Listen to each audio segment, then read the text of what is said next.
Bismillahirrahmanirrahim. Assalamualaikum warahmatullahi wabarakatuh.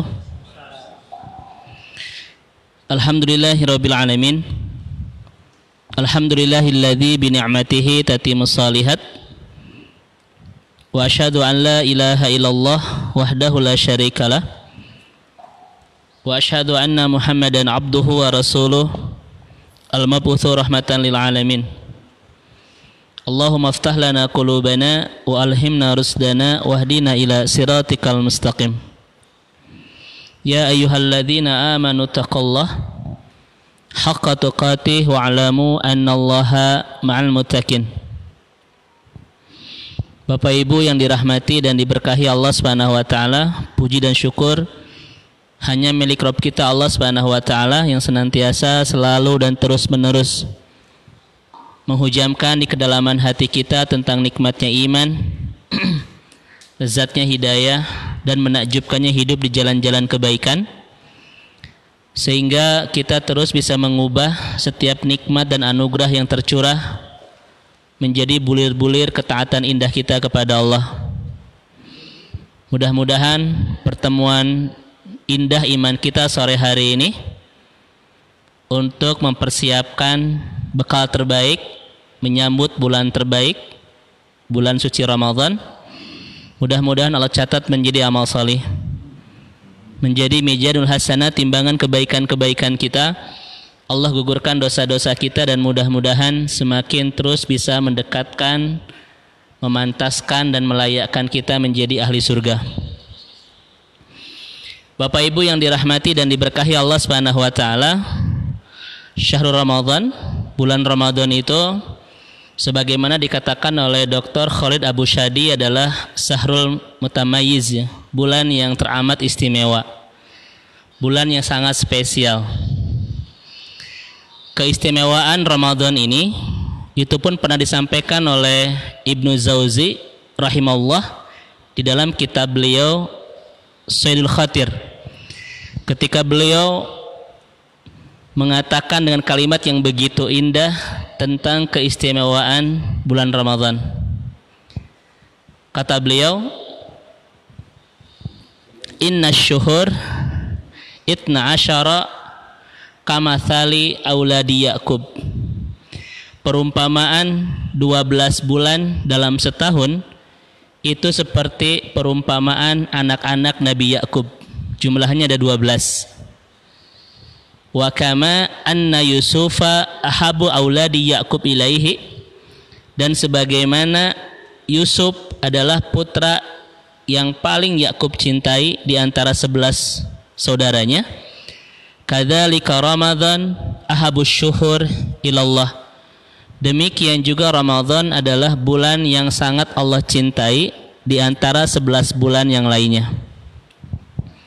Nah, Bapak Ibu yang dirahmati dan diberkahi Allah Subhanahu wa taala, Ibnu Jauzi memberikan informasi kepada kita semua bahwa Syahrul Ramadan, bulan Ramadan itu adalah ahabus syuhur ilallah, bulan yang paling Allah cintai di antara 11 bulan yang lain. Dr. Khalid Abu Shadi memberikan bukti kepada kita tentang cintanya Allah kepada bulan Ramadan. Jadi kata beliau, ada 4 tanda dan 4 bukti yang Allah hadirkan di bulan Ramadan sebagai bukti bahwa Allah sangat mencintai Ramadan di antara 11 bulan yang lain. Bukti yang pertama, sebagaimana disampaikan oleh Rasulullah SAW dalam sebuah hadis riwayat Imam Ahmad, ketika Rasul mengatakan, qad ja'akum mubarak, telah datang bulan Ramadan, yaitu bulan penuh berkah. Jadi salah satu bukti bahwa Allah mencintai Ramadan adalah menyipati bulan ini dengan kata mubarak. Yang kata mubarak ini tidak disipati ke bulan-bulan yang lainnya.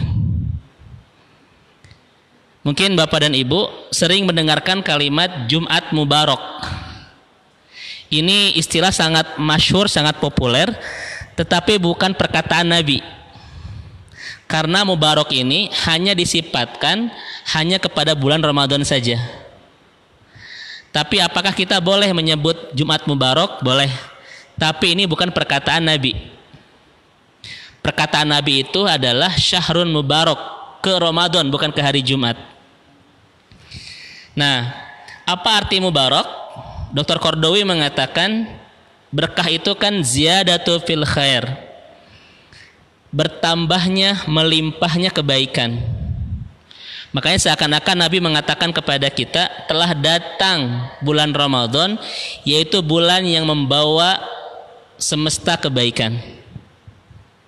Nah gitu. Mudah-mudahan Bapak Ibu sekalian, kebaikan yang dihadirkan oleh bulan Ramadan ini bisa mengangkat berbagai keburukan. Terutama saat ini kita sedang menghadapi COVID-19 ya, yang sering kita sebut dengan virus corona itu. Corona ini sudah ada di buku Iqra ya, ayat halaman 23 ya, Ustaz. Ya, corona khalaqa zamana kadaba itu. Nah, pertanyaannya, kenapa bulan Ramadan disebut dengan mubarak? Ini jawabannya langsung dari Rasulullah Sallallahu Alaihi Wasallam. Kata Rasulullah, ada 3 penjelasan dari Rasulullah kenapa bulan ini disebut dengan mubarak. Penjelasan yang pertama, tuftahu fihi afwabul jannah. Karena di bulan ini dibuka pintu-pintu surga. Maksudnya adalah berbagai kebaikan di bulan ini Allah hadirkan yang tidak kita rasakan di bulan selain Ramadan. Di bulan ini Allah Subhanahu wa taala dekatkan kita dengan rumah Allah. Kita didekatkan dengan Al-Qur'an, kita didekatkan dengan keluarga, kita didekatkan dengan orang-orang miskin. Tidak ada keberlimpahan kebaikan yang kita temukan kecuali hanya di bulan Ramadan. Ini kata Rasulullah.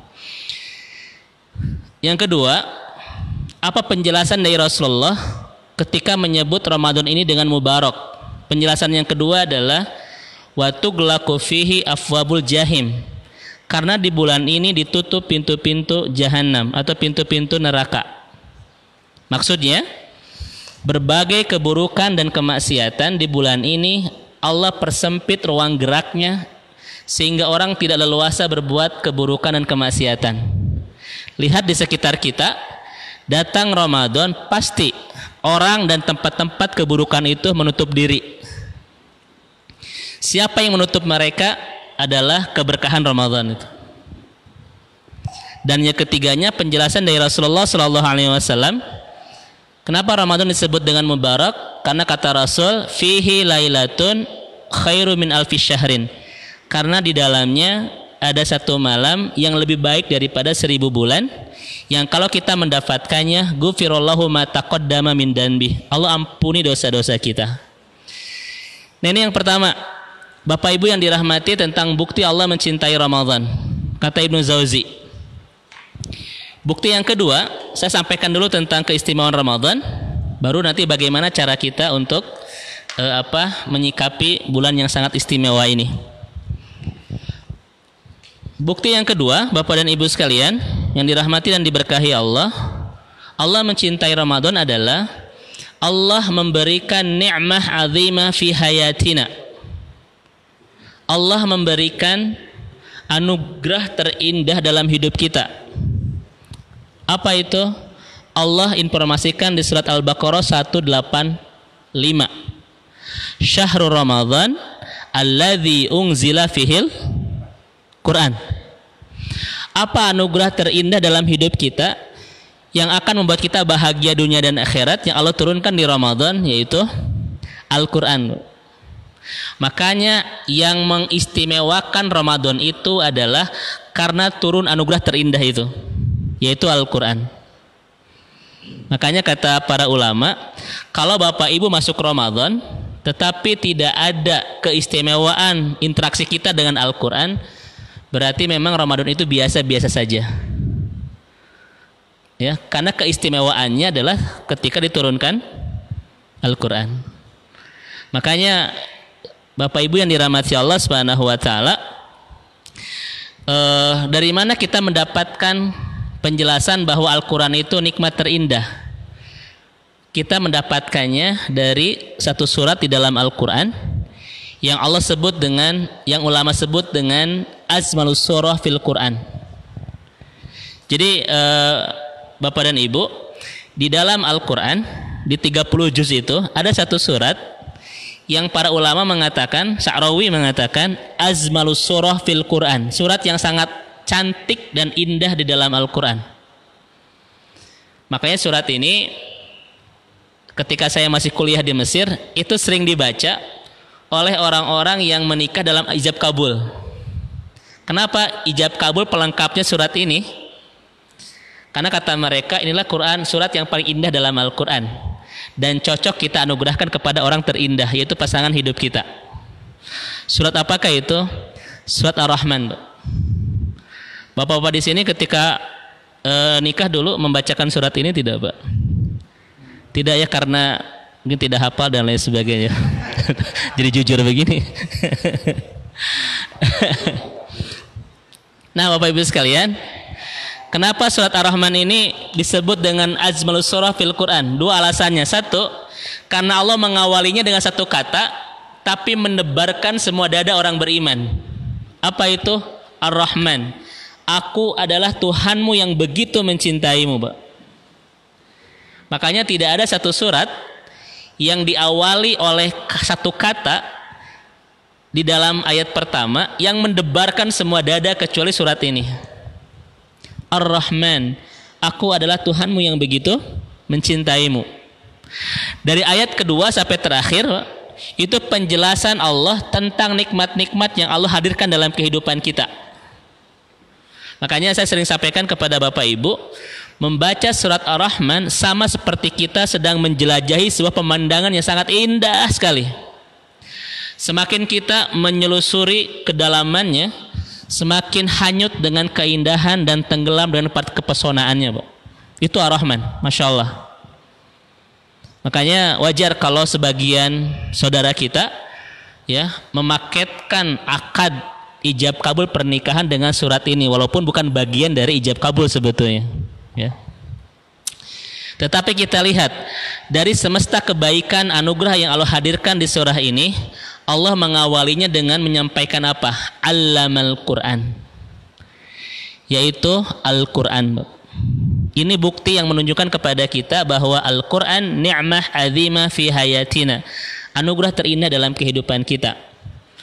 Makanya motivasi dari para ulama, kalau Bapak Ibu ada di antara keluarga kita yang hafal Al-Quran, Pak, memahami Al-Quran, Bapak Ibu orang yang paling kaya di dunia. Kenapa? Karena kita mendapatkan anugerah terindah dalam kehidupan kita. Makanya mudah-mudahan kita menjadi yang di sini, Bapak-bapak, mudah-mudahan menjadi penghafal Quran insyaallah, ya. Dan anak-anak kita pun mudah-mudahan menjadi para hufad insyaallah. Ini yang kedua, Pak. Bukti yang ketiga saya sampaikan dulu ya, motivasi ini biar kita nanti tahu bagaimana cara menyikapi Ramadan. Bukti yang ketiga bahwa Allah mencintai Ramadan adalah Allah memberikan puncak kebaikan, Pak, yaitu magfirah. Makanya wajar bulan Ramadan sering kita sebut dengan syahrul magfirah, bulan ampunan. Bahkan kata Ibnu Jauzi, wa kama ghafara lahum bi da'wati wahidi minhum wa huwa Yusuf, kadzalika yaghfiru dzunuba 11 syahran bi barakati syahrul Ramadan. Sebagaimana Allah Subhanahu wa taala mengampuni dosa 11 saudara Nabi Yusuf berkat permintaan Nabi Yusuf. Jadi Nabi Yusuf memintakan ampun kepada Allah, Pak, untuk memaafkan 11 saudaranya, dan Allah kabulkan. Kadzalika yaghfiru dzunuba 11 syahran bi barakati syahril mubarak. Demikian juga Allah Subhanahu wa taala akan mengampuni dosa kita di 11 bulan sebelumnya bi barakati syahril mubarak, dengan berkah bulan Ramadan. Jadi Bapak dan Ibu sekalian, sangat indah kata para ulama, andaikan usia ini adalah penyakit, Pak, maka tobat itu adalah obatnya. Andaikan harta kita itu adalah racun, maka sedekah itu penawarnya. Andaikan 11 bulan ini noda, maka Ramadan itu pemutihnya itu. Nah, pertanyaannya, dari mana kita menemukan bahwa Ramadan itu, kata Ibnu Jauzi, bisa membersihkan dosa kita selama setahun, Pak? Itu dari hadis-hadis Rasulullah SAW. Satu, misalnya Rasul mengatakan, man shoma ramadhana imanan wa ihtisaban ghufirallahu ma taqaddama min danbi. Kalau orang melaksanakan saum, Allah akan ampuni dosa yang telah lalu. Itu kan? Tentang tarawih, Rasul mengatakan, man qama ramadhana imanan wa ihtisaban ghufirallahu ma taqaddama min danbi. Barang siapa yang melaksanakan saum, tarawih, maka Allah akan ampuni dosanya. Man qama lailatul qadri imanan wa ihtisaban ghufirallahu ma taqaddama min danbi. Dan barang siapa yang melaksanakan ibadah di malam Lailatul Qadar, Allah ampuni dosanya. Semua paket ibadah di bulan Ramadan, Pak, bergaransi ampunan dosa. Itu kata Rasulullah Shallallahu Alaihi Wasallam. Makanya wajar, Bapak dan Ibu yang dirahmati Allah, Ramadan ini adalah bulan yang akan membersihkan noda-noda kita di setahun sebelumnya. Mudah-mudahan kita semua termasuk hamba-hamba Allah yang dengan Ramadan tahun ini mendapatkan ampunan dari Allah Subhanahu wa taala. Dan yang terakhir, Pak, bukti Allah mencintai Ramadan, kata para ulama, adalah Allah berikan sebuah piala, Pak, dan anugerah atas prestasi ibadah kita di Ramadan. Apa itu? Al-Baqarah 183, la'allakum tattaqun. Kenapa tattaqun itu disebut piala berharga? Karena surat Adz-Dzariyat mengatakan, innal muttaqina fi jannatin wa uyun. Karena orang yang bertakwa itu adalah orang yang sudah punya tiket untuk mendapatkan surga dengan mata airnya. Jadi cara berpikirnya Bapak Ibu sekalian, tiket untuk mendapatkan surga itu adalah gelar yang disebut dengan tattaqun. Karena tidak ada orang yang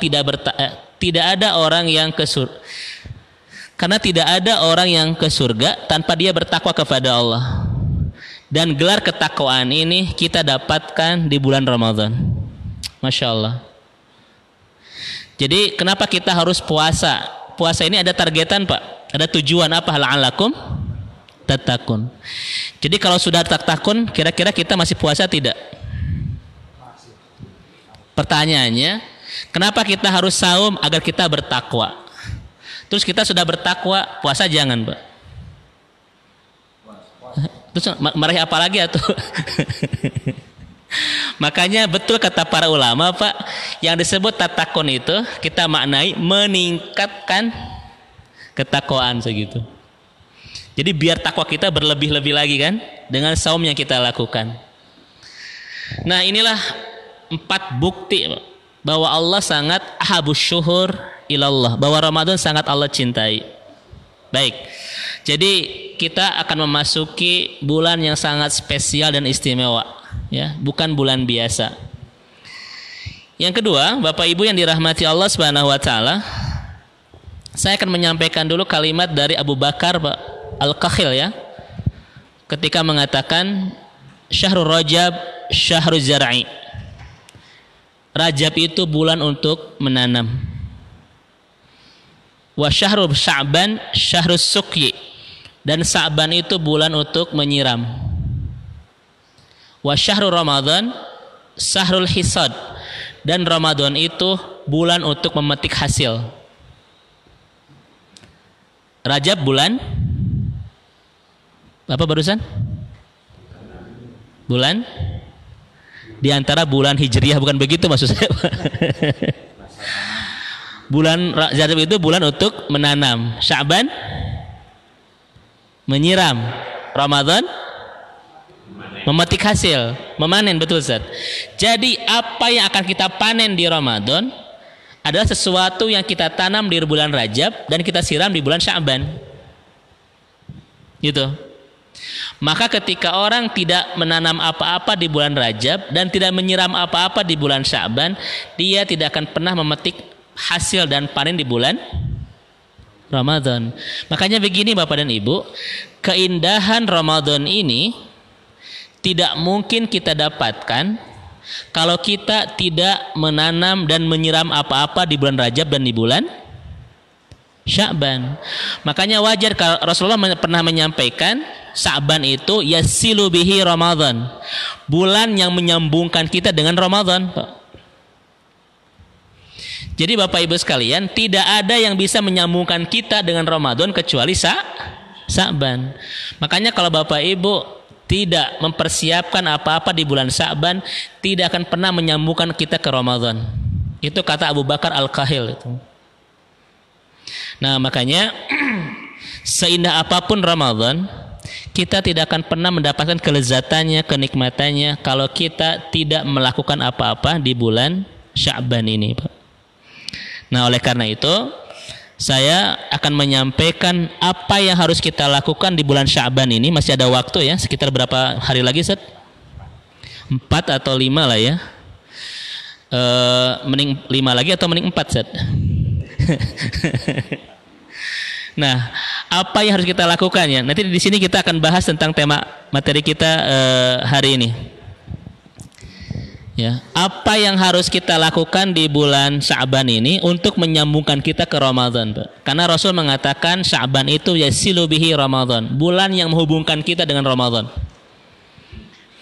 Saya pernah menyampaikan, saya perdalam kembali materi ini. Maka hari-hari ini Bapak dan Ibu yang dirahmati dan diberkahi Allah Subhanahu wa taala, ada 5 hal yang harus kita persiapkan matang ya, sampai kita kenyangkan. Kenapa? Karena Sya'ban itu kenapa dinamakan Sya'ban? 2 penjelasannya. 1 ya. 1 litashghilihim fi talabil miyah ba'dal khurus minar Rajab. Kenapa disebut Sya'ban? Karena Sya'ban itu adalah orang-orang Arab sibuk mencari air setelah mereka keluar dari bulan Rajab. Kan Rajab itu bulan apa? Syahrul Haram ya, bulan yang sangat dihormati. Mereka tidak berperang, tidak saling membunuh, tidak menyakiti, tidak berbisnis, Pak. Bahkan pekerjaan orang-orang Arab ketika Rajab ini mereka meningkatkan ibadah kepada berhala. Ya kan? Mereka melakukan atiroh itu menyembelih binatang, kemudian darahnya itu disiramkan kepada berhala-berhala yang ada di sekeliling Ka'bah. Itu namanya atirah. Ini pekerjaan orang-orang Arab sebelum Islam ketika bulan Rajab. Mereka fokus ibadah. Nah, setelah Rajab masuk Sya'ban, baru mereka keluar untuk mencari air. Maka disebut dengan Sya'ban. Yang kedua, kenapa disebut Sya'ban? Kata para ulama, Sya'ban itu artinya syab'a yashba'u, itu kenyang. Jadi kalau Bapak Ibu bilang saya kenyang, syabi'tu, saya kenyang. Makanya apa yang dimaksud dengan kenyang, Bapak Ibu kenyangkan persiapan kita untuk masuk Ramadan di bulan ini. Gitu.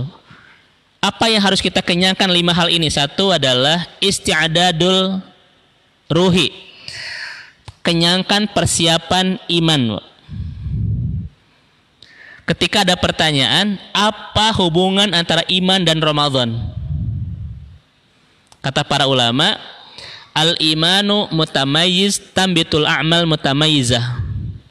Iman yang baik akan melahirkan amal-amal soleh yang baik. Iman yang hebat akan melahirkan karya-karya amal soleh yang luar biasa. Keluar biasaan amal soleh sangat ditentukan bagaimana kondisi iman kita. Bapak Ibu mungkin pernah merasakan ibadah itu malas, Pak ya, berat. Itu menunjukkan iman kita sedang ngedrop. Pertanyaannya, apa yang akan terjadi dengan amal soleh kita di bulan Ramadan ketika kita datang bulan Ramadan dalam keadaan iman lagi ngedrop, Pak? Tidak banyak amal soleh yang bisa kita lakukan. Makanya di bulan ini kenyangkan iman kita, Pak, sampai di puncak kebaikan iman.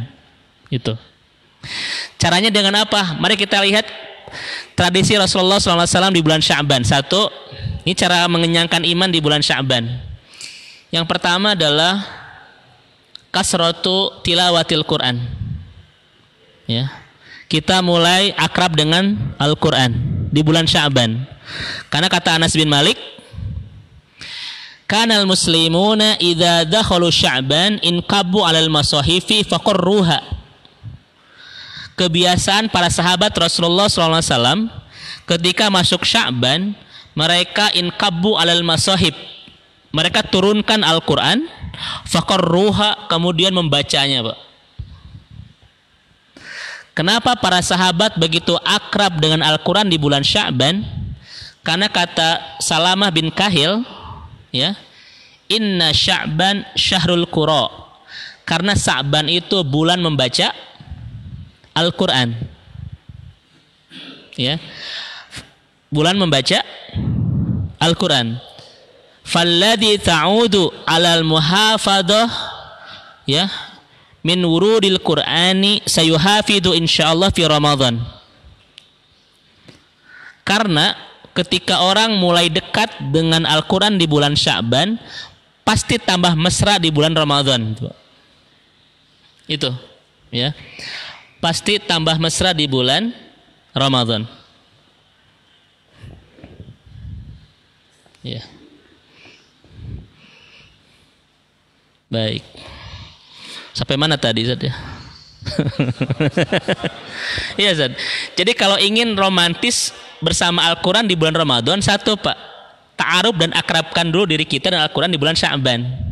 Karena nggak mungkin ada keromantisan tanpa ada keakraban dulu. Itu kata para ulama.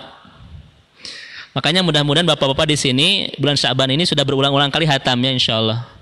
Biar ketika masuk Ramadan seperti Imam Syafi'i bisa menghatamkan sittuna marah, 60 kali hatam. Apalagi saat ini kita punya banyak waktu yang sangat leluasa, ya. Dengan stay at home, work from home, pasti bisa melebihi prestasi Imam Syafi'i. Jadi kalau Imam Syafi'i sittuna marah 60 kali, saya yakin bapak-bapak di sini bisa melebihi, bisa 2 kali lipat, insya Allah, ya. Nah itu, amin, insya Allah. Ya, tidak sekedar amin, ya, tapi harus jadi program. Nah itu. Tapi kalau misalnya di bulan Sya'ban Bapak Ibu belum akrab dengan Al-Quran, khawatir tidak romantis dengan Al-Quran di bulan Ramadan. Itu. Apa hubungannya antara baca Al-Quran dengan peningkatan iman? Jawabannya Al-Anfal ayat 2. Wa idza tuliyat ayatuhu zadathum imanan. Kalau orang membaca Al-Quran, imannya akan bertambah-tambah, berganda-ganda, berlipat-lipat tuh, Pak. Maka tidak ada yang paling efektif untuk menstabilkan iman kita kecuali salah satunya dengan tilawatul Quran. Ini Masya Allah, ya. Nah, ini yang pertama dilakukan oleh Rasul dan para sahabat di bulan Sya'ban ini. Apa itu kasratu tilawatil Quran? Mulai akrab dengan sangat akrab dengan Al-Quran di bulan Sya'ban. Bahkan Bapak Ibu yang dirahmati Allah Subhanahu wa taala, ini kata Ibnu Rajab Al-Hambali, tilawatul Quran fi Sya'ban itu yazilu sida al-syuhur al-madiyah, ya. Jadi kalau kita membaca Al-Quran di bulan Sya'ban akan menghilangkan noda-noda kita, ya, 11 bulan ini, sehingga masuk Ramadan satan sirul qalb, hati kita bercahaya. Bahkan bisa menjadi mahalan thayyiban li ta'silil Quran. Kita mudah untuk mentadaburi dan memahami Al-Quran di bulan Ramadan kalau kita sudah mulai membersihkan diri dengan baca Al-Quran di bulan Sya'ban. Ya. Bagaimana interaksi kita di bulan Sya'ban dengan dengan Al-Quran? Makanya wajar kan Imam Qatadah menghatamkan Al-Quran di bulan Ramadan di 20 hari awal itu per 3 hari hatam. Di 10 terakhir per 1 hari hatam. Itu Imam Qatadah itu. Dan kita insya Allah bapak-bapak di sini ya bisa melebihi prestasi para salafus soleh ini insya Allah, ya. Minimal sama itulah, ya. 60 kali hatam. Ya. Ya Zat. Nah, kemudian juga bagaimana cara ziyadatul taqwiyatul iman, menguatkan iman di bulan Sya'ban ini. Yang kedua adalah kasratu shaumis sunnah, memperbanyak saum sunnah.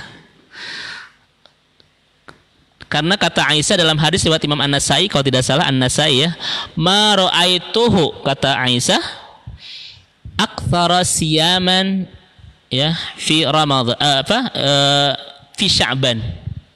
Kata Aisyah, aku tidak pernah melihat Rasulullah Shallallahu alaihi wasallam paling banyak saumnya kecuali di bulan Sya'ban. Itu kata Aisyah radhiyallahu anha tentang Rasulullah SAW, bagaimana hebatnya saum Rasulullah di bulan Sya'ban. Ya, itu. Nah, kenapa Rasulullah SAW memperbanyak saum di bulan Sya'ban, Pak? Itu dua jawabannya. Pertama, jawaban dari hadis Rasulullah riwayat Imam An-Nasai.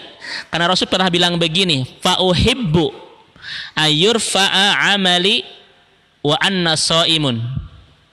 Aku ingin ketika amalku diangkat oleh Allah, diangkat kepada Allah kan. Bulan Sya'ban ini kan bulan diangkatnya amal. Hadisnya sahih. Aku ingin ketika amalku diangkat wa anna shaimun, aku sedang dalam keadaan saum. Karena dalam hadis yang lain, Bapak Ibu sekalian, di bulan Ramadan ini amal kita akan diangkat ya, itu marotaini, 2 kali dalam sepekan. Yaumal Itsnin wa yaumal Khamis, hari Senin dan hari Kamis, Pak. Dan aku, kata Rasulullah, ingin ketika amalku diangkat dalam keadaan saum. Jawaban yang kedua, kenapa Rasulullah SAW dan para sahabat memperbanyak saum di bulan Sya'ban? Jawaban ini dari Ibnu Rajab Al-Hambali. Kata beliau, inna siyama Sya'ban at-tamrin lil wusul ila Ramadan. Fayudkhli ala yakuna fi Ramadan al-masyaqqah wa kalfah. Itu kata Ibnu Rajab. Jadi saum di bulan Sya'ban itu latihan untuk masuk ke bulan Ramadan, agar ketika kita memasuki bulan Ramadan tidak masyaqqah, tidak merasa kesulitan, dan tidak merasa terbebani. Jadi kalau Bapak dan Ibu biasa melaksanakan saum di bulan Ramadan, di bulan Sya'ban, Pak, masuk Ramadan itu tetap energik, tetap staminanya bagus. Iya kan? Sebaliknya kalau Bapak Ibu jarang melaksanakan saum di bulan Sya'ban, itu masuk Ramadan pasti ada perubahan, Pak. Stamina misalnya berkurang, tenaga biasanya melemah, Pak ya. Terasa lapar, terasa haus, bibir pecah-pecah, mata celong, wajah pucat, ada lalat, itu sangat repot, Pak. Makanya wajar salah satu presiden, Pak, di sebuah negara di Afrika ya, ini disampaikan oleh Dr. Ragib Asyurjani dalam buku Ramadan wa Bina'ul Ummah. Ada salah satu presiden di Amerika melarang semua rakyatnya melaksanakan saum. Kenapa? Karena 70% produktivitas mereka menurun. Sampai memang presiden ini melarang saum, Pak, itu. Kenapa menurun? Biasanya kata Ibnu Rajab, karena mereka kurang latihan di bulan Sya'ban. Itu. Makanya wajar kalau kurang latihan, Pak, pas asar itu ya, sudah berbaring di mushola, pegang perut ya, gitu. Dan merindukan segera adzan maghrib. Makanya lagu yang paling favorit katanya di Ramadan itu adalah lagu adzan maghrib. Nah, ini apa fungsinya kita untuk memperbanyak saum di bulan Sya'ban ya. Yang ketiga, Bapak dan Ibu yang dirahmati Allah Subhanahu wa taala, bagaimana cara kita taqwiyatul iman fi Sya'ban lil wusul ila Ramadan? Bagaimana cara menguatkan iman kita di bulan Sya'ban agar kita bisa masuk ke bulan Ramadan, Pak, dengan persiapan iman terbaik? Maka Rasulullah menganjurkan kepada kita untuk at-tahiyyah bid-du'a, mempersiapkannya dengan memperbanyak doa menyambut Ramadan. Apa doanya? Ada 2 yang populer. Yang pertama hadisnya sahih, dan yang kedua ulama mengatakan hadisnya hasan. Yang sahih adalah Allahumma sallimni li Ramadan wa sallim Ramadan li wa sallimhu minni mutaqabbalan. Ini sahih. Yang kedua adalah yang hasan. Allahumma barik lana fi Rajaba wa Sya'bana wa baligna Ramadan. Dua-duanya boleh dipakai dan boleh kita amalkan. Pertanyaannya, kenapa kita harus banyak doa ini menjelang Ramadan? Dua apa? Satu, ya. Doa itu sebetulnya kita sedang menyiapkan hati dan iman untuk masuk Ramadan. Semakin Bapak Ibu membaca doa ini, iman kita akan makin siap. Hati kita akan makin siap untuk masuk Ramadan. Dan yang kedua, Allah mengabulkan doa kita ini dengan memberkahkan bulan Sa'ban dan menyampaikan kita ke bulan Ramadan. Ini dua penjelasan dari para ulama kenapa kita harus kasratud doa listiqbali Ramadan. Harus banyak membaca doa untuk menyiapkan bulan Ramadan. Ini yang pertama, Pak. Isti'dadul imani, persiapan iman yang baik, ya. Yang kedua, isti'dadul ilmi, persiapan keilmuan yang cukup. Kenapa kita harus menyiapkan keilmuan yang baik di bulan ini? Jawabannya dua. Satu, kata Ibnu Qayyim, ilmu itu kal mataru fis sama, seperti hujan yang turun dari langit kemudian menyuburkan tanah. Dari tanah yang subur akan melahirkan tumbuh-tumbuhan yang subur. Maka ilmu itu seperti hujan yang jatuh ke iman, menyuburkan iman. Dan dari iman yang subur bisa melahirkan karya-karya amal soleh. Makanya Bapak dan Ibu, kehebatan iman kita, kehebatan amal soleh kita ditentukan bagaimana kondisi iman kita. Dan kondisi iman kita ditentukan bagaimana keilmuan kita. Gitu. Makanya orang yang jarang tolabul ilmi, pasti imannya itu seperti tanah yang gersang. Dan dari tanah yang gersang tidak akan pernah tumbuh kecuali tumbuhan yang layu. Makanya wajar ketika orang imannya lemah dan lesu, pasti amal solehnya pun berantakan. Itu Ibnu Qayyim. Yang kedua, kenapa di bulan Sya'ban kita harus menyiapkan keilmuan? Karena ibadah di bulan Ramadan semuanya mahdoh, Pak. Ya, saum itu ibadah mahdoh, tarawih ibadah mahdoh, i'tikaf ibadah mahdoh, semuanya mahdoh, harus sesuai dengan sunnah Rasulullah Sallallahu Alaihi Wasallam. Bagaimana kita bisa mencapai kemakbulan ibadah kita, diterima Allah Subhanahu Wa Taala, kalau ibadah kita tidak tahu bagaimana cara melaksanakannya sesuai dengan sunnah Rasul atau tidak? Maka penting sekali hari-hari ini kita betul-betul menyiapkan keilmuan yang baik. Kita masuk ke materi kita, Pak. Bagaimana cara kita menyiapkan Ramadan terindah di tengah wabah ini? Ini butuh keilmuan yang memadai. Satu, saya sampaikan kepada Bapak Ibu sekalian. Satu, para ulama mengatakan darul mafasid muqaddamun ala jalbil masalih. Mencegah keburukan lebih utama daripada memberi kebaikan. Makanya wajar ketika ulama-ulama memberikan fatwa kepada kita untuk tidak melaksanakan tarawih di masjid, bahkan sholat Jumat di masjid, bahkan tidak melaksanakan sholat Idul Fitri. Ini dari mana keilmuannya? Keilmuannya adalah darul mafasid muqaddamun ala jalbil masalih. Mencegah keburukan lebih penting, Pak, daripada melakukan kebaikan. Sholat berjamaah di masjid itu baik, dianjurkan. Kita melaksanakan sholat Idul Fitri pun itu dianjurkan, bahkan itu sunnah. Tapi semuanya menjadi ditiadakan karena kita harus mendahulukan darul mafasid, mencegah keburukan. Karena wabah saat ini akan cepat meluas ketika kita terjadi kerumunan. Ini ilmu harus kita kuasai. Makanya para Bapak Ibu yang dirahmati Allah Subhanahu Wa Taala, kita betul-betul harus memahami kaidah ini, ya. Bahkan Rasul pernah mengatakan dalam sebuah hadis, ketika terjadi wabah kan idza sami'tum, ya, ketika terjadi wabah di sebuah negeri, fala tadkhulu alaihi, jangan masuk ke dalamnya. Ya, wa idza waqa'a bi ardin wa antum biha fala tafiru minhu. Kemudian kalau wabah itu terjadi di negeri di mana Anda berada, Anda jangan keluar darinya. Inilah konsep yang disebut dengan bahasa kita apa, Ustaz? Lockdown, PSBB itu, ya. Perbanyak sedekah biar berkah gitu. Itu sedekah. Nah itu Ustaz. Apakah ketika kita melaksanakan sholat tarawih di rumah, apakah ibadahnya berkurang? Pahalanya tidak, Pak. Contoh, kita tidak akan melaksanakan i'tikaf di masjid. Kita tidak akan melaksanakan tarawih di masjid. Apakah kita akan kehilangan pahala i'tikaf dan tarawih ini? Tidak. Kenapa? Karena Rasul mengatakan, idza kaburul abdu wa dhaifa 'anil amal, katabalahu ajrun ma kana lahu fi syabibatihi.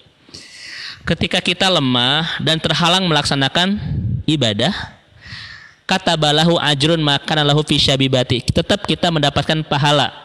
Karena sebelum datangnya wabah ini kita sudah terbiasa melaksanakan ibadah itu.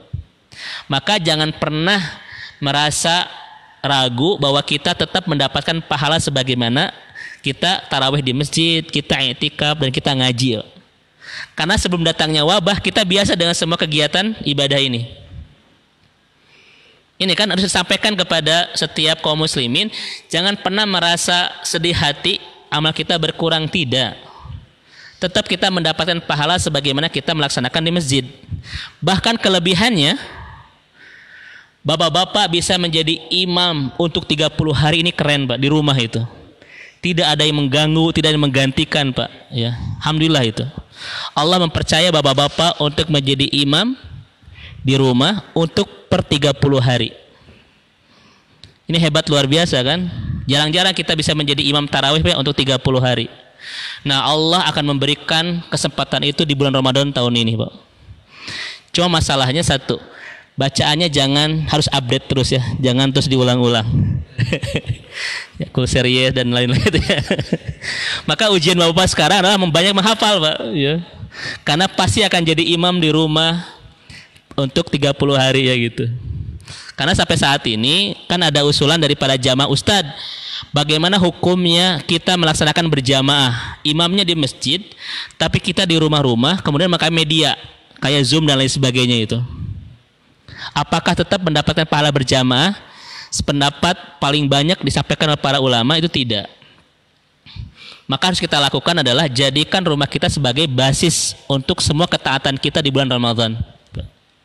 Hikmahnya satu, kita semakin terus bisa mengakrabkan kebersamaan kita bersama keluarga di 30 hari penuh ya.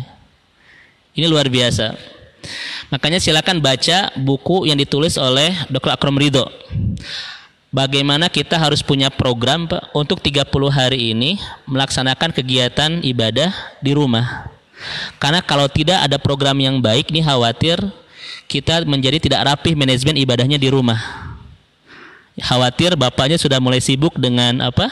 Dengan sinetron drama Korea, ibunya sinetron Indosiar, dan anaknya TikTok. Maka bikin program ya, sebagaimana yang dianjurkan oleh para ulama. Silakan baca buku Akram Ridho, Ramadan fi Buyutina. Bagaimana cara kita membuat program yang baik untuk Ramadan selama 30 hari di rumah. Ya, ini salah satu tawaran dan salah satu usulan dari pakar manajemen Dr. Akram Ridho itu. Contoh misalnya, karena semua kegiatan kita akan berada di rumah Pak ya, tarawih termasuk semuanya akan di rumah, maka bikin program buat kita, buat pasangan hidup kita, buat anak-anak untuk per 30 hari. Satu misalnya program yang terkait dengan Al-Quran, berapa kali kita hatam bersama keluarga, atau berapa juz yang kita hatamkan bersama keluarga selama Ramadan. Selama 30 hari ini anak-anak kita harus menguasai tentang sirah para sahabat ya, sirah misalnya keluarga Rasulullah dan lain seterusnya. Itu harus kita bikin program dari sekarang Pak, karena bagaimanapun juga rumah kita untuk Ramadan tahun ini menjadi markaziyah at-ta'ah, menjadi pusat dari semua ketaatan kita. Karena kalau kita tidak punya program, khawatir kita tidak akan rapih ya menjalankan aktivitas ketaatan-ketaatan kita di rumah. Karena biasanya kita kurang ketat Pak kalau di rumah itu ya. Gitu. Banyak saling pengertiannya gitu ya dengan pasangan hidup. Nah, tapi ada usulan kembali dari usulan dari yang ditawarkan kepada MUI. Bolehkah kita mengganti saum Ramadan itu dengan fidyah? Kenapa? Satu, kita tidak usah melaksanakan Ramadan biar kuat Pak, menahan wabah. Yang kedua, kalau dibayar fidyah menjadi kebaikan bagi saudara-saudara kita yang membutuhkan. Kan gitu. Bahkan ada yang protes, kenapa untuk Jumatan ditiadakan, untuk saum tetap ada, apa dua-duanya hukumnya wajib gitu. Ini butuh keilmuan, Pak. Makanya sepanjang yang saya kaji dari pendapat para ulama, satu, wabah tidak merubah hukum wajibnya saum. Karena orang tidak usah bersaum atau boleh tidak saum hanya udzur syar'i saja, sebagaimana yang Allah sampaikan di surat Al-Baqarah 184. Sakit, sapar, yutikuna, yang merasa berat melaksanakan ibadah. Wabah masuk kemana? Tidak masuk ketiga-tiganya. Makanya wabah tidak mengubah hukum wajibnya saum. Tetapi kalau ada orang yang kena wabah kemudian sakit, dia boleh untuk tidak saum. Bahkan ketika bapak ibu sakit bukan karena wabah, tetap buka saum. Nanti diganti dengan qadha. Ya, begitu. Nanti Ustadz, kalau kita saum di bulan Ramadan, itu akan menurunkan imunitas kita sehingga kita cepat kena wabah. Justru sebaliknya, Rasul mengatakan sumu tasihu, saumlah agar Anda sehat. Dan ternyata salah satu faktor, Pak, yang membuat kita sehat selama Ramadan, selama saum, selama kita saum, imunitas tubuh kita akan makin menguat itu. Ini kebalik ya pemahaman orang-orang yang tidak percaya dengan kehebatan saum. Saum itu bukan menurunkan imunitas, justru memperkuat imunitas, Pak. Rasulullah sudah sangat paham bagaimana cara kerja saum untuk mereproduksi tubuh kita supaya sehat kembali itu. Mengatur gula darah, kolesterol, berat badan dan lain sebagainya, itu saum sangat efektif. Bagaimana cara meningkatkan imun? Karena ketika kita saum, kita memberikan kesempatan kepada tubuh, Pak, untuk bersih-bersih. Ya kan? Nah, dari bersih-bersih itu kan ada recovery. Makanya imunitas akan makin tinggi. Makanya tidak sangat secara logika dan secara syar'i tidak masuk kalau saum ditiadakan gara-gara wabah. Kalau Jumatan memang wajar karena kalau kita berkumpul khawatir terjadi penyebaran virus. Makanya sama hukumnya wajib tapi penyikapan para ulama berbeda karena dampaknya tidak sama itu. Nah, ini ya keilmuan semacam ini harus kita pahami untuk masuk ke bulan Ramadan. Tidak ada yang berkurang, Pak, dari aktivitas ibadah kita ketika kita tidak ke masjid di bulan Ramadan. Karena semua aktivitas itu bisa kita laksanakan di mana? Di rumah. Dan pahalanya pahala sebagaimana kita biasa melakukannya di masjid. Nanti misalnya ketika tidak ada itikaf, apakah kita mendapatkan pahala itikaf? Dapat, Pak. Karena sebelum datangnya wabah kita biasa itikaf, tapi yang tidak pernah itikaf punten we Pak, teu aya pahala ketika adanya wabah itu ya. Karena ketika tidak ada wabah dia tidak melaksanakan itikaf. Nah gitu ya. Ini yang disebut hadis Rasulullah tadi itu. Makanya biasakan kita istiqomah dalam kebaikan ketika mampu melakukan. Karena ketika kita sudah tidak mampu, pahala itu terus mengalir. Ya. Nah, sekarang muncul misalnya perdebatan, boleh nggak mengeluarkan zakat fitrah itu di awal bulan Ramadan atau sebelum Ramadan, biar jadi apa? Biar bisa membantu saudara-saudara kita yang membutuhkan. Boleh nggak secara fikih, Pak? Masya Allah, Bapak Ibu sekalian ya. Kalau kita kan nggak paham ilmu, pasti kita ke bawah arus kan. Boleh begitu. Sampai saat ini semua ulama sepakat yang namanya zakat fitrah itu adalah ibadah maliyah muaqqatah, ibadah harta yang waktunya sudah ditentukan. Jadi ketika kita mengeluarkan itu di luar ketentuan waktu, itu namanya sedekah minas sedekah, sedekah biasa saja gitu. Boleh nggak kita mengeluarkan harta sebelum Ramadan, Pak, buat fakir miskin? Boleh, namanya apa? Sedekah gitu. Ya, ini memang pemahaman fikih yang harus kita luruskan dari awal, Pak. Karena desakannya cukup kuat ya. Satu, untuk mengeluarkan zakat fitrah di awal Ramadan dan untuk mengganti Ramadan dengan fidyah. Itu ya. Makanya keilmuan kita harus betul-betul sangat baik ya. Karena bagaimanapun juga para ulama sepakat sebuah amal akan diterima ketika memenuhi dua syarat. Syarat pertama adalah ikhlas lillahi ta'ala. Yang kedua adalah ittiba'u sunnati Rasulillah sallallahu alaihi wasallam. Mengikuti sunnah Rasulullah sallallahu alaihi wasallam.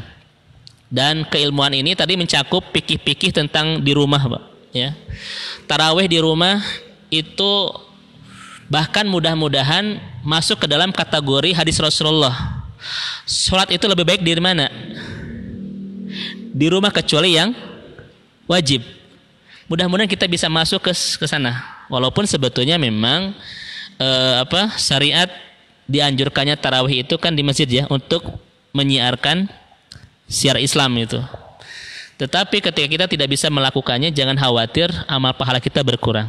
Insyaallah sebagaimana kita biasa melakukannya, maka seperti itulah pahala yang akan kita dapatkan.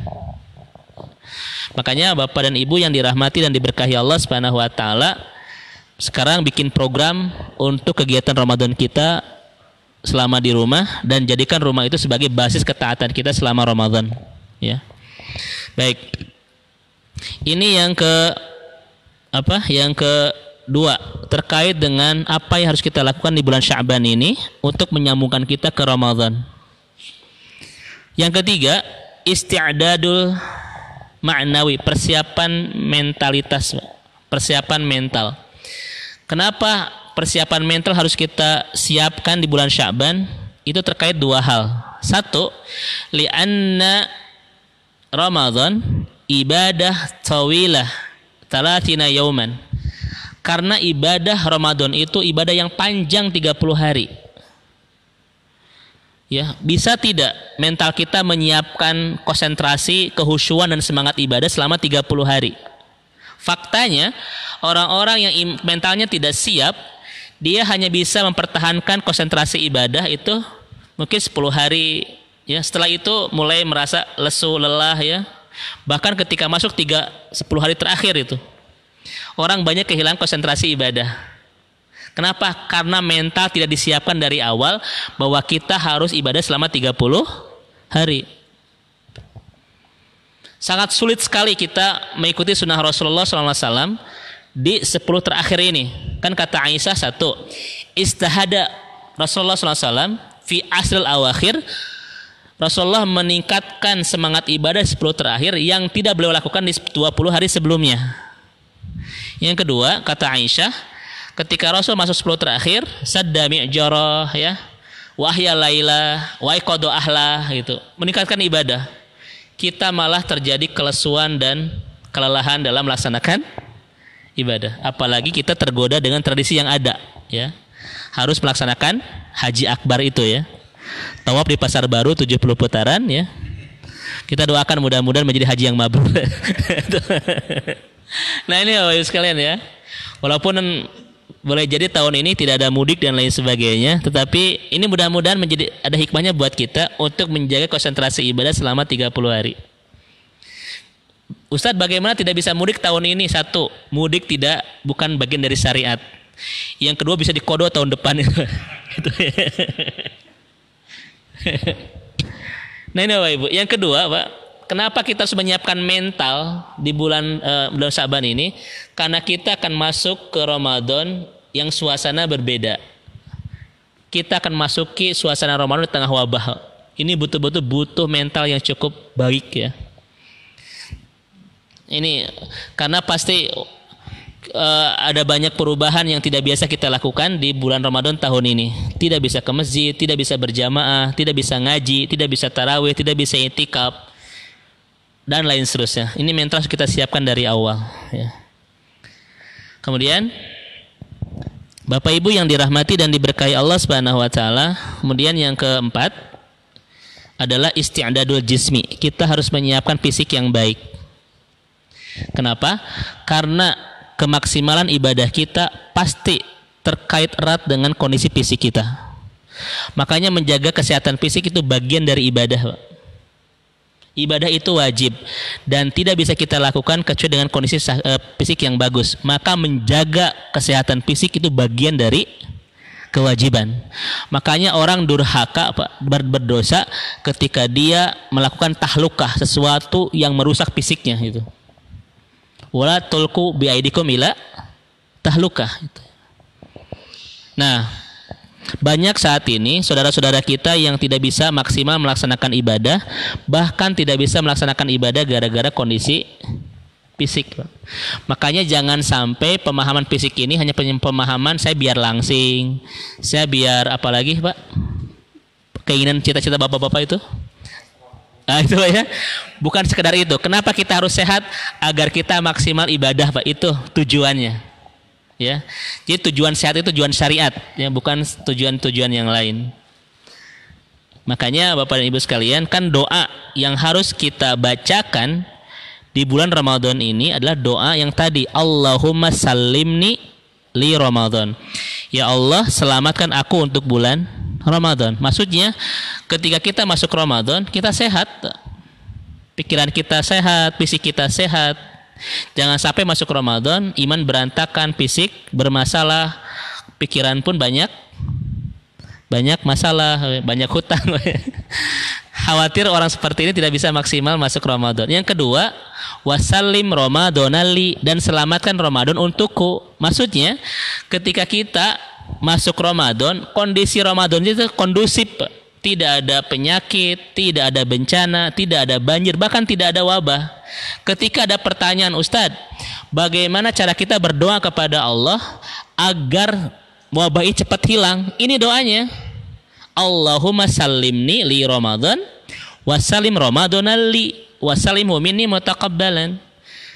Tidak ada doa yang paling efektif untuk menghilangkan wabah agar kita bisa masuk Ramadan dengan ibadah maksimal, itu doanya tadi. Ya. Doanya apa? Ganda. Satu, mudah-mudahan kita fisik kita sehat. Yang kedua, mudah-mudahan suasana pun mendukung. Tidak ada musibah, tidak ada wabah dan lain seterusnya. Dan yang ketiga, wasalimhu minni mutaqabbalan. Ya, mudah-mudahan banyak amal yang diterima oleh Allah Subhanahu wa taala di bulan Ramadan ini. Itu doa kita yang harus terus kita sampaikan di hari-hari terakhir di bulan Sya'ban ini. Ya. Ini terkait dengan persiapan fisik kita harus bagus. Dan yang kedua, memang kita harus terus menjaga kesehatan. Jadi selama Ramadan ini, kalau kita lihat buku yang ditulis misalnya oleh Dr. Ahmad Musayyar, ya, Ar-Rasul fi Ramadan, bagaimana keseharian Rasulullah di bulan Ramadan, itu dijaga betul konsumsi makanan. Apalagi ketika kita di tengah wabah ini, harus betul-betul sangat memaksakan diri untuk menjaga makanan, Pak, ya. Itu. Jadi yang biasa kita makan kurma Sunda, ya, balaba dan gehu itu, Pak, ya. Itu kalau bisa agak minim sekali untuk memperbanyak kurma. Kemudian juga nanti kurmanya balaba gehu diganti dengan minuman jahe, ya, Ustaz, atau apapun lah yang menguatkan stamina kita. Ini dalam bahasa Sunda wayahnya. Kenapa? Karena kita saum di tengah wabah. Kondisi kesehatan kita harus betul-betul dijaga dengan baik, ya. Dan yang terakhir adalah isti'dadul mali, persiapan finansial. Karena bagaimanapun juga Ramadan adalah sebuah bulan di dalamnya penuh ibadah, tapi terkait dengan kondisi finansial. Karena di dalamnya kita harus menentukan menu untuk iftar dan buka, untuk sahur. Kemudian kita ada itikaf, ya, terhenti dari kegiatan maisha. Kemudian juga ada tradisi yang membuat kita harus banyak mengeluarkan finansial. Ini harus kita siapkan dari awal. Kenapa? Karena kalau kita tidak menyiapkan dari awal, khawatir ibadah kita konsentrasinya terganggu dengan ketidaksiapan keuangan kita di bulan Ramadan ini, ya. Nah, inilah anjuran dari para ulama terkait dengan bagaimana cara mengisi sisa-sisa bulan Sya'ban untuk menyambungkan kita ke bulan Ramadan, ya. Baik, Ustaz.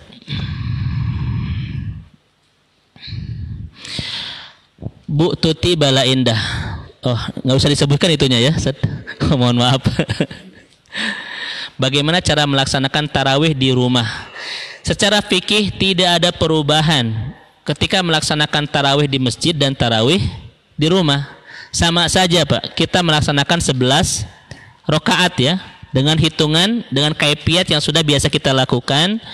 selama kita melaksanakan tarawih di rumah. Itu. Caranya adalah satu, tetap kita jadikan orang yang akuru di rumah, orang yang paling banyak bacaan Al-Qur'annya, ya. Orang yang paling fasih bacaan Al-Qur'annya untuk jadi imam. Misalnya suami kita atau misalnya anak kita yang sudah aqarru ya terhadap Al-Qur'an, itu bisa jadi imam dan pelaksanaannya sama seperti kita melaksanakan tarawih di masjid. Cuma mungkin terkait dengan ceramah tarawih, Pak, ini sebetulnya bukan syariat. Tidak ada syariat untuk melaksanakan ceramah tarawih. Jangan pernah merasa tidak afdol, bahkan tidak sah ketika tarawih tidak ada ceramah. Itu, ya. Kenapa harus ada ceramah? Ini kan kesempatan yang baik, mumpung kita kumpul, kita bertawasobil haq, tawasobil sob. Karena biasanya tidak ada yang bisa mengumpulkan kita di masjid kecuali Ramadan, kan Ustaz? Makanya kita ada ceramahnya untuk tawasobil haq, tawasobil sob. Tetapi ketika tidak ada ceramah pun tarawih kita sah. Justru yang menjadi masalah kalau meyakini ceramah itu bagian dari tarawih. Itu masalah. Bahkan khawatir jatuh kepada bidah ya. Kalau meyakini harus ceramah dulu sebelum tarawih itu.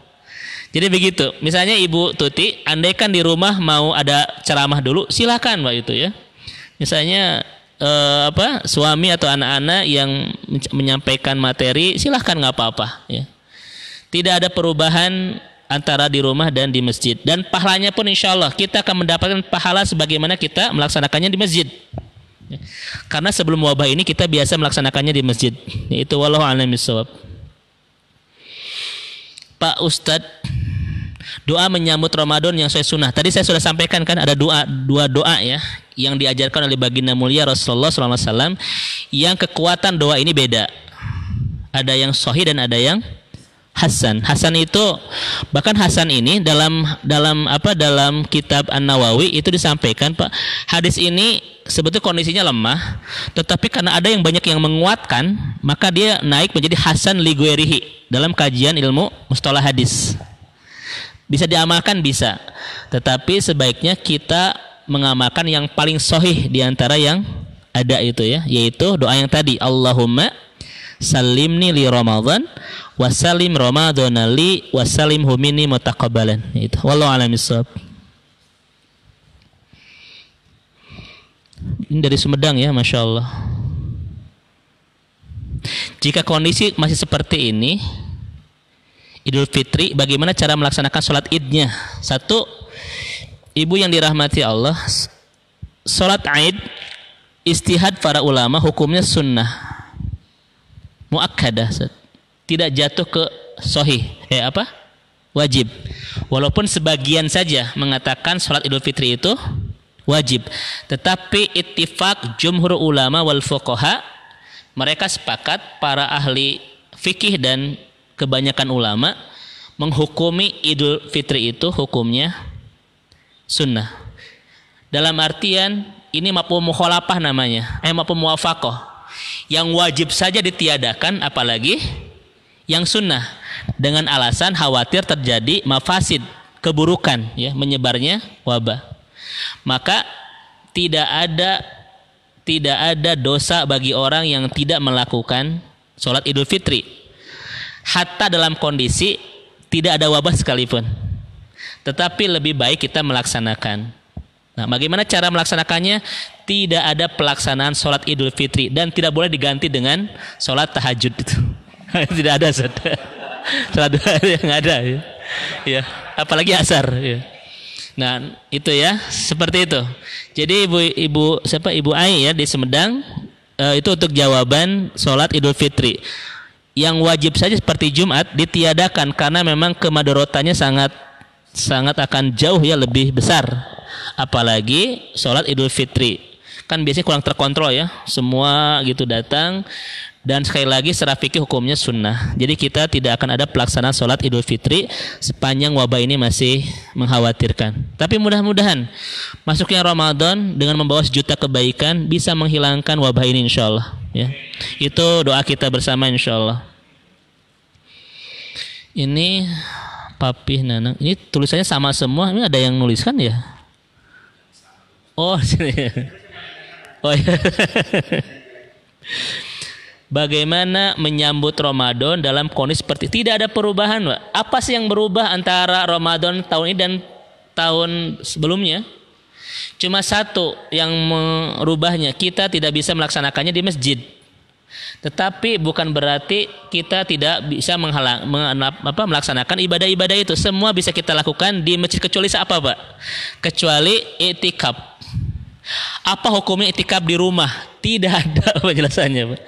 I'tikaf itu tetap harus di masjid itu, tidak boleh di rumah. Apa hukumnya i'tikaf di rumah? Ya itu hukumnya adalah ya tidak sah. Karena i'tikaf itu adalah ujlah mu'aqatah an syawagil hayatid dunya wa iktinam fillahi fil masjid ya bi ibadatillah. Kita memutus hubungan sementara dengan dunia, fokus melaksanakan ibadah di mana?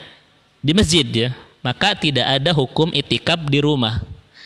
Tetapi semangat untuk menghidupkan malam, membangunkan keluarga dan mengisinya dengan ibadah itu tetap harus kita lakukan di rumah.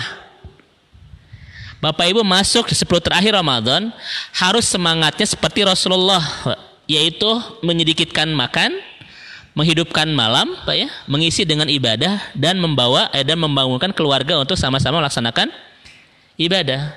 Apakah kita mendapatkan pahala? Insya Allah di setiap kebaikan Allah akan memberikan pahala. Itu Bapak Ibu, walaupun bukan pahala seperti kita melaksanakan i'tikaf. Pertanyaannya, kalau kita tidak di masjid, mungkin nggak mendapatkan Lailatul Qadar? Mungkin nggak, Pak? Selama kita menghidupkan malam-malam 10 terakhir dengan ibadah, maka kemungkinan besar kita mendapatkan pahala Lailatul Qadar, begitu. Walaupun memang di rumah itu godaannya banyak ya, ada bantal, ada sofa, ada televisi, aduh masya Allah ya. Ini tantangannya lebih berat. Nah seperti itu ya. Ketika Allah menutup satu pintu, Allah tetap membuka pintu-pintu yang lain, Pak. Maka seorang Muslim yang baik tetap tidak boleh menghentikan semangat ketaatan ketika masjid tidak bisa dijadikan tempat untuk ketaatan kita. Kita bisa menjadikannya di rumah-rumah kita, Pak. Justru ini kesempatan baik buat kita untuk menghidupkan ya spiritualitas kita di rumah bersama keluarga tercinta. Lebih mengakrabkan hubungan dengan keluarga dan lain seterusnya ya. Apakah pernah terjadi kondisi seperti ini pada zaman Rasulullah SAW? Ya, ini terjadi ketika zaman Umar bin Khattab. Ketika terjadi penyakit taun ya di sebuah provinsi yang cukup kecil di Amwas di negeri Syam. Dan cara untuk menanggulangi sama dengan cara kita saat ini, yaitu karantina, Pak, berbasis kota ya. Sebagaimana yang disarankan oleh Amr bin As. Bahkan wabah taun itu sangat dahsyat melebihi corona. Jadi pagi-pagi terkena, malam itu sudah meninggal. Ini lebih dahsyat sekali. Tetapi beberapa hari bisa selesai ketika memang melakukan al-ahdu bil asbab ya. Melakukan bagaimana cara menghentikan wabah itu dengan mufarokoh tuh, Pak. Bukan bercerai, Pak. Nah, dengan menyebar lah begitu ya. Karantina lah bahasa kita gitu, atau lockdown ya bahasa kitanya gitu. Nah, ini zaman Umar bin Khattab. Jakarta. Jika belum balik, bisakah menjadi imam sholat tapi bacanya bagus, hafalannya banyak ya. Baik. Kalau kita lihat di dalam hadis Rasulullah SAW, yang menjadi imam itu harus yang aqarru. Siapa aqarru itu? Yang paling baik dan indah bacaannya, bukan yang paling tua, bukan yang paling banyak hartanya, atau bukan yang paling banyak pulsanya, Pak ya itu. Oh iya, ya Ustaz Uje ya. Tapi yang aqarru, yang paling banyak, yang paling baik dan bagus bacaannya ya, yang paling banyak hafalannya. Bahkan ketika kuliah di Kairo, saya itu satu apartemen dengan para profesor, Pak. Jadi ada berapa profesor dosen saya di Al-Azhar itu satu apartemen dengan saya. Tetapi ketika berjamaah tetap mereka di belakang seorang imam, yang imam ini masih S1, tetapi dia sudah hafal Al-Quran dan bacanya sangat indah sekali. Kita di sab pertama, sab kedua itu para doktor dan profesor itu. Kenapa? Karena mereka memahami Yang menjadi imam itu adalah yang aqarru, yang paling bagus, paling baik bacaannya. Dan tidak terikat dengan kondisi apakah sudah balik atau belum. Makanya boleh ya, orang yang belum balik ketika di sana tidak ada yang paling baik bacaannya kecuali dia, maka bisa dijadikan imam.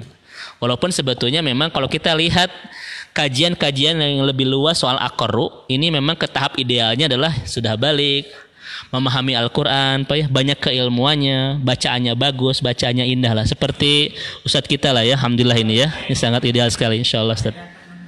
Oh ya, insya Allah. Masya Allah Ustadz, amin insya Allah Ustadz ya. Ya. Jadi Ustadz, kalau kita dipuji oleh orang, dengan sesuatu sudah kita lakukan, kita bilang alhamdulillah.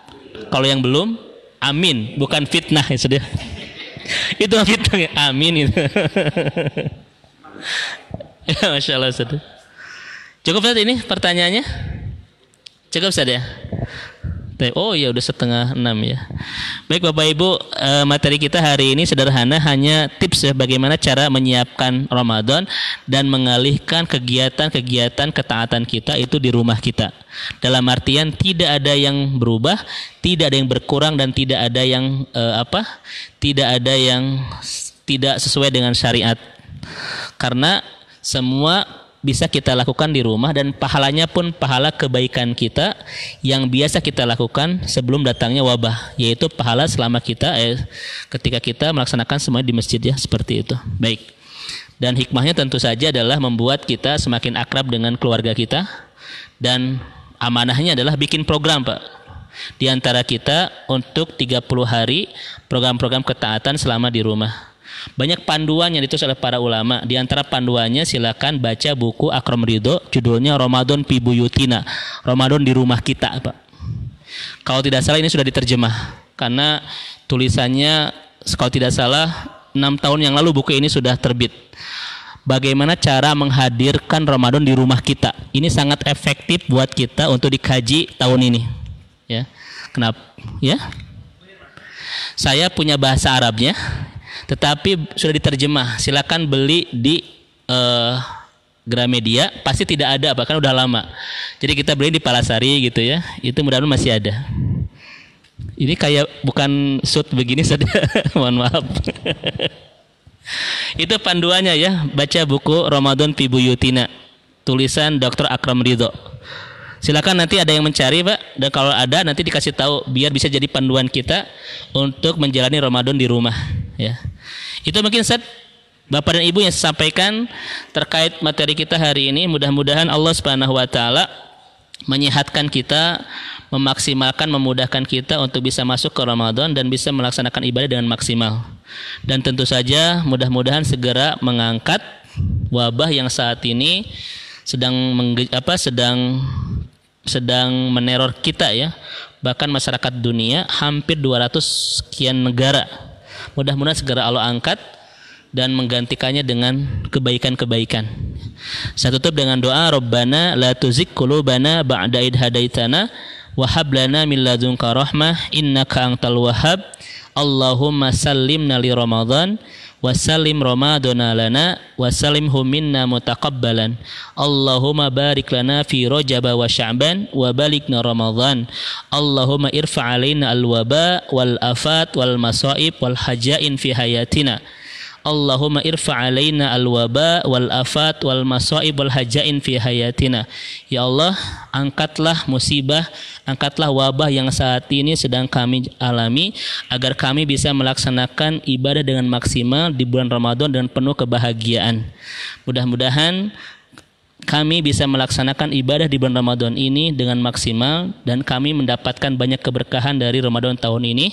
Kami berdoa kepada Engkau ya Allah, mudah-mudahan Ramadan tahun ini Ramadan terbaik dan terindah buat kami. Ramadan yang bisa menggugurkan semua dosa-dosa kami. Ramadan yang bisa menjadi momentum terakhir untuk segala kesedihan kami dan awal dari segala kebahagiaan kami. Mudah-mudahan menjadi Ramadan yang bisa memberikan solusi terbaik atas masalah-masalah hidup kami. Mudah-mudahan menjadi Ramadan yang memberkahi rezeki kami, mensolehkan anak-anak kami, mensakinahkan pernikahan kami dan rumah tangga kami. Bahkan mudah-mudahan menjadi Ramadan yang semakin memantaskan kami menjadi ahli surga.